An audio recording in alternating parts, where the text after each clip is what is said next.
Hi guys, welcome back. So today we are going to continue with the part 2 of the house hunting, condo hunting, whatever you want to call it. So after the first loft we went to, I think I really started to envision living in a place with just higher ceilings, bigger space. Maybe not in that particular building, but we decided to look at a couple of more lofts. Let's start with the first place. It's called the St. Lawrence Lofts, and if you live in Toronto, there's a very famous St. Lawrence market, which is just right down the street. We just walk to the Sunday vintage market, see all the architecture in the area. It's very reminiscent of the old Toronto days. I really like the interior. I like the exposed wooden beams, but the problems that our realtor had warned us about. No matter how strong that exhaust is, you're gonna smell cooking up here. Oh man, I expected the windows to be bigger. The only view the windows had was the neighbors right across the street. I made direct eye contact with people across the street on their balcony, so that was kind of awkward. I think this building is also rather old, therefore they had an older AC, did not have any amenities. Again, it also didn't have the doors, the privacy, the sound aspect. Overall, this place was cute.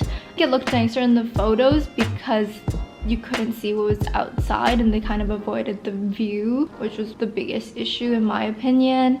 Next up, we are finally going to the Candy Factory Lofts. I think these are probably the most famous lofts in Toronto, right on Queen Street West. Just to say that you live here is, I think it's like a status symbol of sorts. Whenever I bring it up with people, they're like, yeah, my boss lives there, or like the CEO of this company lives there. So we knew that this was gonna be a stretch in terms of our budget. The unit only has one washroom and one bedroom. Obviously, it looked like something out of Architectural Digest, but it didn't feel practical for us to live in, I would say, because we have a lot of stuff. We need a lot more storage space. It's kind of like buying an Hermes bag rather than just a regular bag. Obviously, if you have the money, go for it. It's craftsmanship or the brand value, and maybe it'll retain its value or go up. But I just feel like it didn't have all the things we were looking for, and it was very expensive.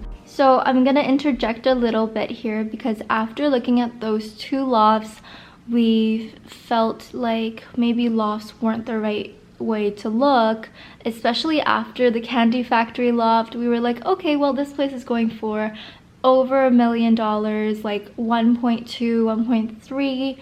If we're going to be considering places of this price, we might as well look at some houses. So we pivoted towards a townhouse. It was midtown. The townhouse has 3 bedrooms with a lot of stairs, a huge terrace of like over 100 square feet, and a brand new kitchen. It just felt like a settled down type of place, somewhere you have children or lots of pets, lots of visitors, and I don't think that's where we are in life. It would have 3 bedrooms, which is too many for the 2 of us, so in order to afford the mortgage, we would be renting out a couple of the bedrooms. I think we were just looking to see the possibility of living in a house, and it helped us rule that option out for right now. Also, the house market is pretty different from the condo market, I would say, because houses are listed at a much lower price and they expect a much higher offer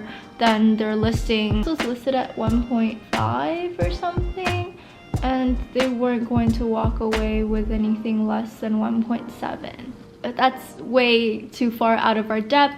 So at this point, I was still following all the buildings that we had looked at previously and liked to see if any new units had come up. And one unit in the harbourfront area had popped up on my radar. It was very beautiful, very well furnished. Let's take a look. So when we went to see it, we thought, okay, this could work. This place was fully newly renovated. It had 2 washrooms, one in the living room, one in the bedroom area. It had a great view, it had a walk-in closet. It was honestly everything we had asked for. and the price was a lot more reasonable than the places we were looking at before. It just seemed right. So we put down an offer, but the catch is, if you think a place is perfect, chances are a bunch of other people are gonna think the same thing. If you think a place is well worth its value, well worth its listing price, a bunch of other people are gonna agree. So this place ended up going 200K above asking, which we weren't going to afford. It was just, it went over $1 million, let's just say. That was out of our expectations. So in terms of comparables, other units in the same building with the same layout were going for the listing price. We decided to just look at some of the other ones, and it just so happened that a unit of the exact same layout popped up right the next day, and we went to look at it as soon as it was on the market. I think we were the first people to look. Like, we went at like 8 or 9 p.m.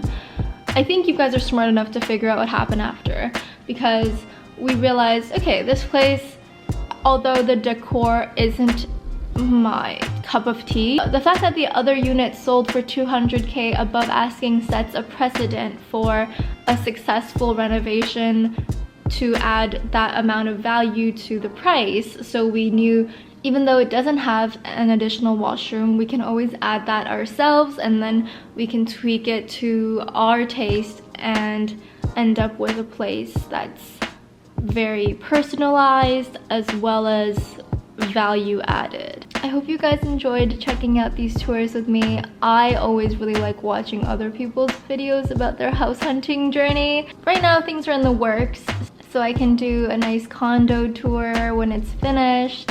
The hard part is over and we've moved in. I can just relax and have fun furniture shopping, and maybe you guys can tune in for a vintage furniture haul, because I really went crazy with buying vintage furniture lately. So we'll see how it goes.